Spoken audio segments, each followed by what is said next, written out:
Hello students. कुछ students को income from capital gain में कुछ ऐसी बिंदु हैं जिन पर उन्हें चर्चा करनी है। आज मैं उसी को लेकर आपके सामने उपस्थित हूँ। स्टूडेंट्स, हमने कुछ विनियोगों पर होने वाले करमुक्त पूंजी लाभों को, दीर्घकालीन पूंजी लाभों को डिस्कस किया। आज मैं उसमें से कुछ ऐसे लाभ जिन पर आपको कन्फ्यूजन है उन्हें डिस्कस कर रही हूँ। इसके अंतर्गत हमारा पहला जो इसमें कटौती मैंने ली है वो है आवासीय मकानों को छोड़कर अन्य संपत्तियों के हस्तांतरण से होने वाले दीर्घकालीन पूंजी लाभों का करमुक्त होना। देखिए, जो सेक्शन 54 में आपको जो डाउट है उसे मैं क्लियर कर देती हूँ। यहाँ करदाता ने जिस लॉन्ग टर्म कैपिटल एसेट को ट्रांसफ़र किया है वो आवासीय मकान के अलावा है, यानी कि अन्य कोई संपत्ति को यदि उसने ट्रांसफ़र किया है, सेल किया है, उसकी वजह से यदि उसे कोई दीर्घकालीन पूंजी लाभ हुआ है तो एक तो इसकी पात्रता में केवल एचयूएफ और इंडिविजुअल को ही इसकी विनियोजन पर कटौती स्वीकृत की गई है। और शर्त क्या है कि आवासीय मकानों के अलावा अन्य किसी दीर्घकालीन पूंजी संपत्ति के हस्तांतरण से उत्पन्न पूंजी लाभों को हस्तांतरण की तिथि के पूर्व 1 वर्ष के भीतर अथवा हस्तांतरण की तिथि के 2 वर्ष के भीतर भारत में आवासीय मकान यदि वो खरीद लेता है अथवा 3 वर्ष के भीतर भारत में आवासीय मकान बनवा लेता है तो दीर्घकालीन पूंजी लाभों को कुछ व्यवस्थाओं के अनुसार करमुक्त किया गया है। अब यहाँ किस तरीके से कर मुक्ति प्रदान की जाएगी, उसके लिए जो नई संपत्ति की लागत है वो मूल संपत्ति के हस्तांतरण से प्राप्त शुद्ध प्रतिफल नेट प्रोसीड से यदि अधिक है तो संपूर्ण पूंजी लाभ कर मुक्त होंगे। यहाँ नेट प्रोसीड से क्या तात्पर्य है कि जो ट्रांसफ़र वैल्यू है उसमें से ट्रांसफ़र एक्सपेंसेस को कम करने के बाद जो बची हुई राशि है उसे शुद्ध प्रतिफल या नेट प्रोसीड के नाम से जाना जाता है। तो यदि जो नई संपत्ति खरीदी गई है, मकान संपत्ति, उसकी कॉस्टिंग जो मूल संपत्ति को हस्तांतरण करने के पास का जो नेट प्रोसीड आया उससे अधिक है तो संपूर्ण पूंजी लाभ कर मुक्त होंगे। परंतु यदि नई संपत्ति की लागत मूल संपत्ति के हस्तांतरण से प्राप्त शुद्ध प्रतिफल से कम है तो ऐसी स्थिति में करमुक्त पूंजी लाभों की गणना इस सूत्र के द्वारा की जाएगी। पूंजी लाभ की राशि मल्टीप्लाई बाय विनियोजित रकम डिवाइडेड बाय प्राप्त शुद्ध प्रतिफल।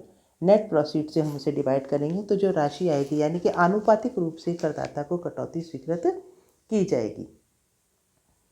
फिर हमारा अगला आता है 54G, शहरी क्षेत्र में से औद्योगिक उपक्रम को हटाने की दशा में संपत्तियों के हस्तांतरण पर होने वाले पूंजी लाभों पर छूट। 54G में देखिए, अर्बन एरिया से यदि किसी औद्योगिक उपक्रम को हटाया जाता है और उसको हटाने के फलस्वरूप यदि पूंजी लाभ हुआ है तो करदाता को उसकी कटौती किस तरह से स्वीकृत की जाएगी।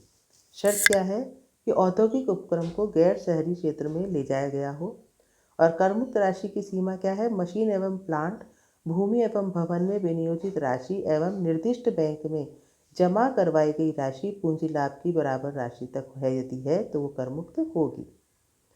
शहरी क्षेत्र से औद्योगिक उद्यम को विशेष आर्थिक क्षेत्र में हस्तांतरित करने की दशा में संपत्तियों के हस्तांतरण से पूंजी लाभ। 54GA।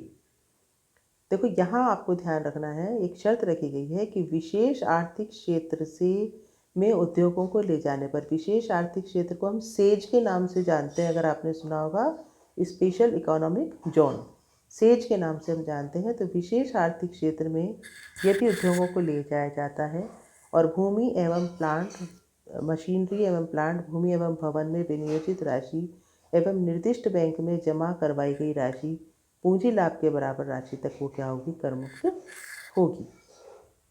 इसी तरीके से सेक्शन 54GB, कुछ दशाओं में आवासीय संपत्ति के हस्तांतरण पर होने वाले पूंजी लाभ का कर योग्य न होना।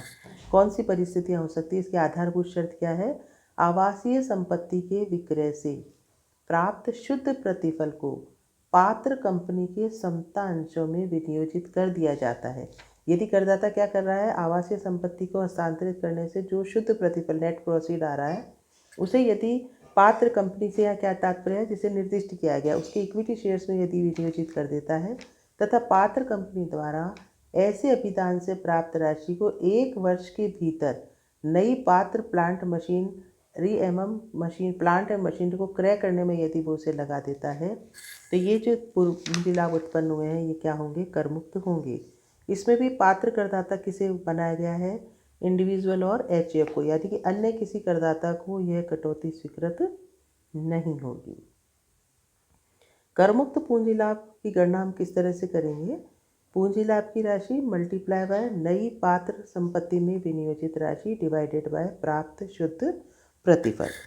देखिए, जो भी दीर्घकालीन पूंजी लाभों की कर मुक्ति हमने डिस्कस की है उसमें यहाँ सबसे महत्वपूर्ण बिंदु ये आता है कि करदाता को उनकी कर मुक्ति प्राप्त करने के लिए उनकी पात्रता और आधारभूत शर्तें दोनों को पूरा करना अनिवार्य है। यदि करदाता ऐसा करता है तो ही वो उन पूंजी लाभों की कर मुक्ति की दावेदारी कर सकता है। अब हम पढ़ेंगे कुछ अन्य महत्वपूर्ण व्यवस्थाएं जो कि कैपिटल गेन शीर्षक के अंतर्गत कॉमन है, ध्यान रखनी चाहिए किसी भी एसएससी को कर मुक्ति का लाभ लेने के लिए, पूंजी लाभ को अच्छे से समझने के लिए। जैसे सीधी रेखा पद्धति, जिसको कि हम स्ट्रेट लाइन मेथड या फिक्स मेथड के नाम से भी जानते हैं, पर हरास छूट लेने वाले विद्युत वितरण में लगे हुए उपक्रमों को छोड़कर शेष ह्रास योग्य संपत्तियों पर अल्पकालीन पूंजी लाभ ही होता है, कभी भी दीर्घकालीन पूंजी लाभ नहीं होता। और अच्छी तरीके से हम इसे समझ सकते हैं कि ह्रास योग्य संपत्तियों पर अल्पकालीन पूंजी लाभ ही होता है। जो भी डेप्रिशिएबल असेट होगी वो चाहे एसएससी के पास कितने भी समय के लिए रही हो, उन पर अल्पकालीन पूंजी लाभ ही होगा, दीर्घकालीन पूंजी लाभ नहीं होगा। परंतु यदि विद्युत वितरण में लगे हुए उपक्रमों के पास यदि वो स्ट्रेट लाइन मेथड से डेप्रिसिएशन लगाते हैं तो वहाँ जो लाभ उत्पन्न होंगे वो दीर्घकालीन पूंजी लाभ की श्रेणी में शामिल किए जाएंगे। तो ये अपवाद है, डेप्रिशिएबल एसेट्स के लिए ये अपवाद है, एक्सेप्शन है। इसी तरीके से क्षतिपूर्ति की यदि बढ़ी हुई राशि में से न्यायालय में वाद प्रस्तुत किया गया हो तो वाद के खर्चे हस्तांतरण व्यय के रूप में घटाने के बाद शेष बची हुई क्षतिपूर्ति की राशि ही कर योग्य मानी जाएगी।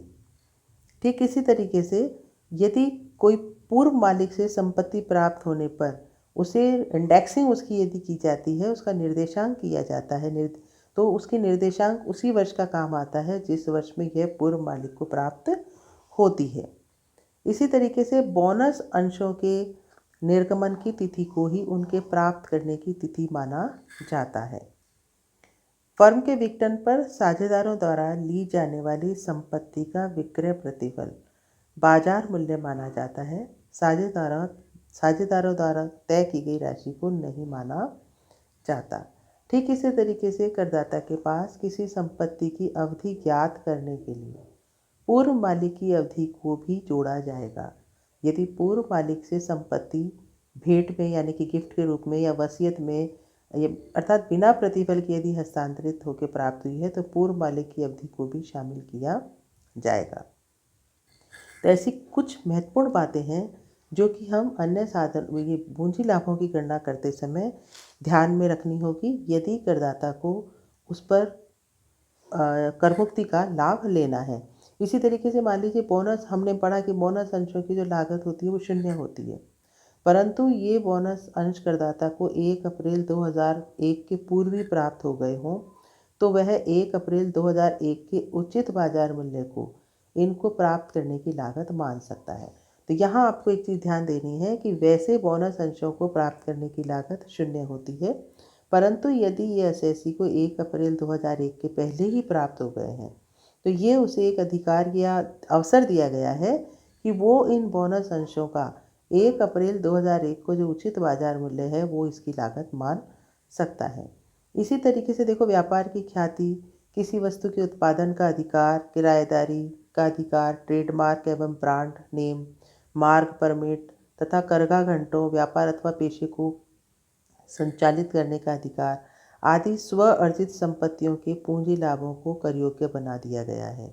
तो स्व अर्जित संपत्तियों में हम ख्याति को शामिल करते हैं, अधिकारों को शामिल करते हैं। तो यहाँ खरीदी गई ख्याति एवं क्रय किए गए किसी भी अधिकार को छोड़कर शेष जो स्व अर्जित संपत्तियाँ हैं उनको प्राप्त करने की लागत शून्य मानी जाती है। और स्व अर्जित संपत्तियां, जिसमें कि हम खरीदी गई ख्याति और किसी भी अधिकार को शामिल यदि कर रहे हैं, यदि 1 अप्रैल 2001 के पहले करदाता के पास है तो भी करदाता 1 अप्रैल 2001 के बाजार मूल्य को इनको प्राप्त करने की लागत नहीं मान सकता है। तो यहाँ आपको ये ध्यान रखना है कि स्व अर्जित संपत्तियाँ यदि खरीदी गई है, ख्याति को यदि खरीदा गया है या अधिकारों को यदि खरीदा गया है और यदि वो 1 अप्रैल 2001 के पहले के हैं तो भी करदाता 1 अप्रैल 2001 के बाजार मूल्य को इनकी लागत नहीं मान सकता है। तो स्टूडेंट्स, ये कुछ बिंदु हैं इम्पॉर्टेंट जो हमने कैपिटल गेन के बारे में डिस्कस किए हैं। कुछ बच्चियों से जो मेरी दूरभाष पर बात हुई और उनमें जो उनको परेशानियां आ रही थी, मैंने कोशिश की है उन्हें दूर करने की। फिर भी आपको अभी भी यदि कोई किसी तरह का संशय है, आप मुझसे इसी तरीके से कॉल करके बात करके उसका समाधान कर सकते हैं। मैं हमेशा आपकी समस्या को निवारण करने के लिए उपस्थित हूँ। धन्यवाद।